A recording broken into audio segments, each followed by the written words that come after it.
Possible है, लेकिन छोटे ऑब्जेक्ट्स के केस में ये बिल्कुल पॉसिबल नहीं है। तो रेयर फिनोमिना नहीं होते हैं, जैसे कि सर ने कहा। हमारे अर्थ पे कॉन्टिन्यूअसली ये जो कचरा है, जिसको हम स्पेस डेब्री भी बोलते हैं, ये कचरा कॉन्टिन्यूअसली गिरता रहता है, लेकिन हमारे आसपास जो वातावरण है उसकी वजह से वो वातावरण में ही जल जाता है और अर्थ पे, मतलब हमारे जमीन पे नहीं आता है। लेकिन जो बड़े ऑब्जेक्ट्स होते हैं, जैसे आपने केन्या का जो एग्जांपल दिया है, जो रिसेंट हुआ है, उसमें बहुत बड़ी रिंग है, तो उतने बड़े ऑब्जेक्ट को अपना वातावरण जला नहीं पाता है, तो उसका जो बचा हुआ हिस्सा है वो अर्थ पे गिर जाता है। तो छोटे मोटे हिस्सों से अर्थ को इतनी दिक्कत नहीं होगी, जो बड़ा कचरा है उससे दिक्कत होगी। लेकिन इस सारे कचरे से सैटेलाइट्स को नुकसान होने का बहुत बड़ा डर रहता है। ठीक है, मैं आप लोगों के चाहे वो पास आता हूँ। मैं आपके पास आता हूँ जरा। डॉक्टर इयान, जिनकी रिसर्च है, उन्होंने क्या कहा है इस अंतरिक्ष के कचरे को लेकर, स्पेस के कचरे को लेकर, वो मैं जरा आपको दिखाता हूँ ताकि हमको पता चले कि उनकी रिसर्च जो है एग्जैक्टली वो क्या कहती है।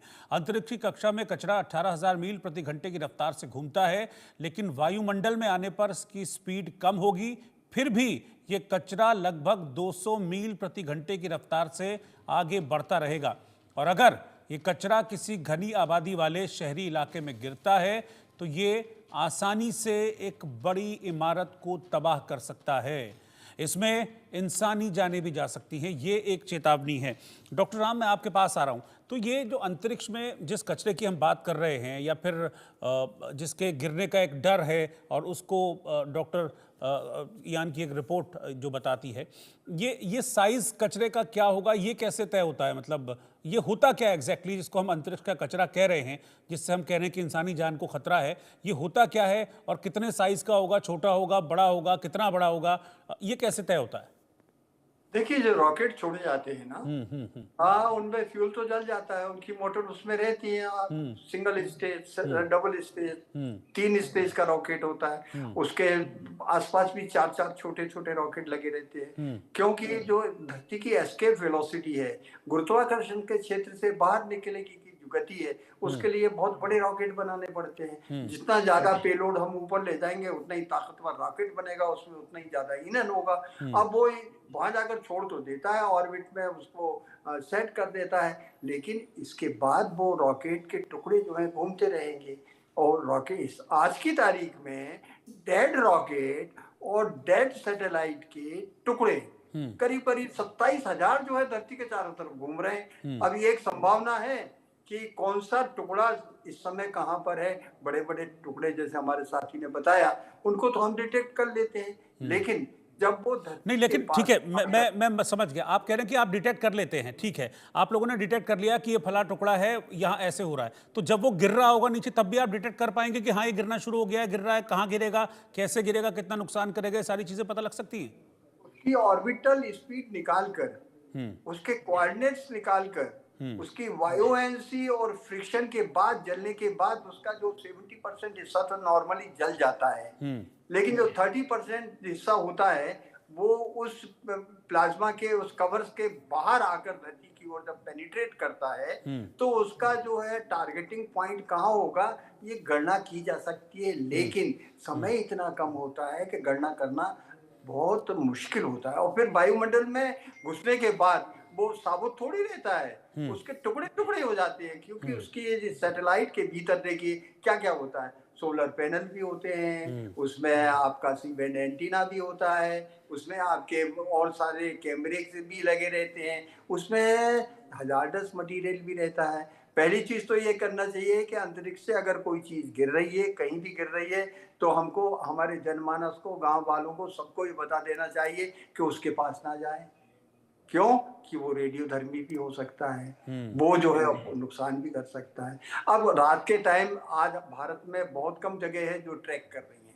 हमारे जो फौजी रडार हैं वो उनको ट्रैक नहीं कर सकते हैं, उसके लिए स्पेशल डिवाइसेस की जरूरत है, और वो डिवाइसेस फिलहाल हमने लोकेट नहीं की है। इसरो के पास है वो, लेकिन उनको डिटेक्ट करना कि एंटर हो गया और यहाँ घुसेगा, ये कैलकुलेशन में इतना टाइम लग जाएगा कि जब तक तो वो तबाही कर सकता है। ये पॉसिबिलिटी, जितने ज्यादा कचरे के टुकड़े अंतरिक्ष में घूमेंगे, उतनी ही प्रोबेबिलिटी बढ़ती जाएगी। आज की तारीख में जब मैं स्काई लैब पर काम कर रहा था, उस समय प्रोबेबिलिटी कम थी क्योंकि नीचे जाकर जमीन से टकराने वाला अकेला स्काईलैब ही था। वो इतना भारी भरकम था, इतना वजनदार था कि वायुमंडल में घर्षण के बाद, जलने के बाद भी उसका मुख्य पार्ट जो है जिंदा रहा, बचा रहा।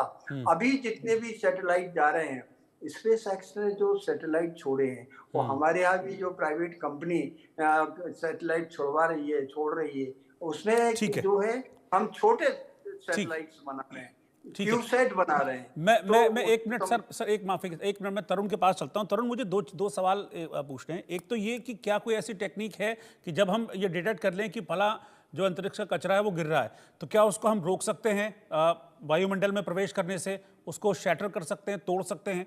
और दूसरा सवाल ये कि अंतरिक्ष में इस कचरे को कम कैसे किया जा सकता है? अगर इतना ही खतरा है, इतना ही खतरनाक ये है कि नीचे आकर इंसानी जान को भी ले सकता है, तो फिर ऊपर कचरे को कम कैसे कर सकते हैं? देखिए मनोज जी, पहले सवाल का जवाब तो ये होगा कि जो नीचे आ रहा है उसको रोकने का कोई तरीका अभी हमारे पास नहीं है, क्योंकि वो अपने आप में बहुत ज्यादा उस पर पैसा खर्च होगा और वो वर्थ भी नहीं है। बिकॉज जैसा सर ने बताया कि इतना शॉर्ट टर्म में होता है, इतना कम टाइम में ये सारी चीजें होती हैं कि उसको रोकने के लिए अगर हम मिशन लॉन्च करेंगे तब तक तो बहुत लेट हो चुका होगा, राइट। दूसरा तरीका कि क्या हम उसको स्पेस में तोड़ सकते हैं, ये पॉसिबल है। आपको याद होगा आज से कुछ साल पहले इंडिया ने भी एक मिशन किया था जिसमें हमने स्पेस में ही एक सैटेलाइट को हमारे ही एक छोटे स्पेस सैटेलाइट को हमने तोड़ा था स्पेस में, राइट। शायद मिशन शक्ति या ऐसे कुछ नाम था उसका, मैं भूल रहा हूँ अभी नाम। तो ये कैपेबिलिटीज कुछ देशों के पास है, आई थिंक यूएस, रशिया हमारे पास, और शायद एक और देश है। तो 4 या 5 देशों के पास ऐसी है, बट अगेन उसके लिए बहुत कम टाइम होता है, तो वो करना पॉसिबल नहीं है, राइट। आपका जो दूसरा सवाल था, एक बार आप रिपीट करेंगे? मैं ये कह रहा था कि मतलब ऐसा क्या किया जाए कि अंतरिक्ष में कचरा फैले ही ना, उसके लिए क्या कर सकते हैं?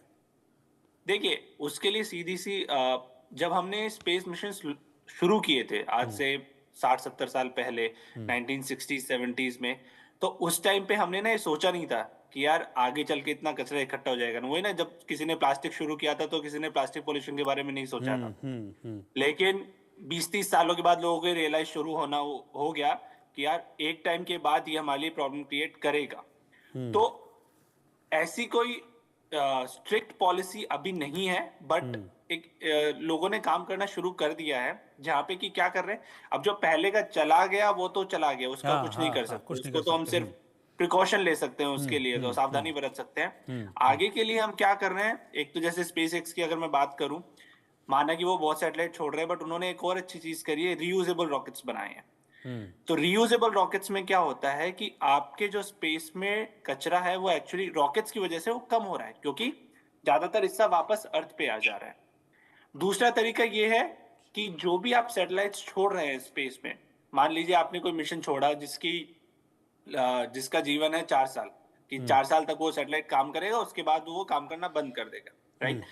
तो आप अभी तक नॉर्मली क्या होता था, 4 साल तक काम किया, उसके बाद अगर वो काम कर रहा है तो ठीक है, अगर वो बंद हो गया तो फिर उसको भूल गए, उसका हम कुछ नहीं कर सकते। तो अब हम क्या कर रहे हैं कि 4 साल जब वो यानी कि कुल मिला के एक, बस मुझे क्योंकि इसको मेरे पास टाइम इतना है, मैं कुल मिला के आप दोनों से एक रिएक्शन चाहूंगा। डॉक्टर राम, मैं आपके पास आ रहा हूं, बस 10 सेकंड के लिए एक रिएक्शन कि क्या सचेत रहने की जरूरत है, ये कभी भी आ सकता है और बड़ा नुकसान कर सकता है?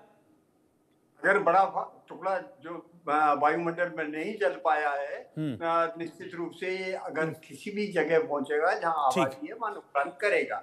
लेकिन जो भविष्य की योजनाएं चल रही हैं, साइंटिस्ट ने, नासा भी है, ठीक है, यूरोपियन स्पेस एजेंसी भी है, हमारे भी साइंटिस्ट काम कर रहे हैं, वो नई युक्ति सोच रहे हैं कि किस तरह से इस कचरे को इकट्ठा करके धरती पर लाया जाए। और ठीक है, ये एक अच्छा कदम होगा, कम से कम जो अनसर्टेनिटी है वो खत्म हो जाएगी दिमाग से, डर जो है अभी लोगों के मन में वो निकल जाएगा। आप दोनों को बहुत बहुत शुक्रिया, डॉक्टर राम और तरुण शर्मा, साथ में जुड़ने के लिए।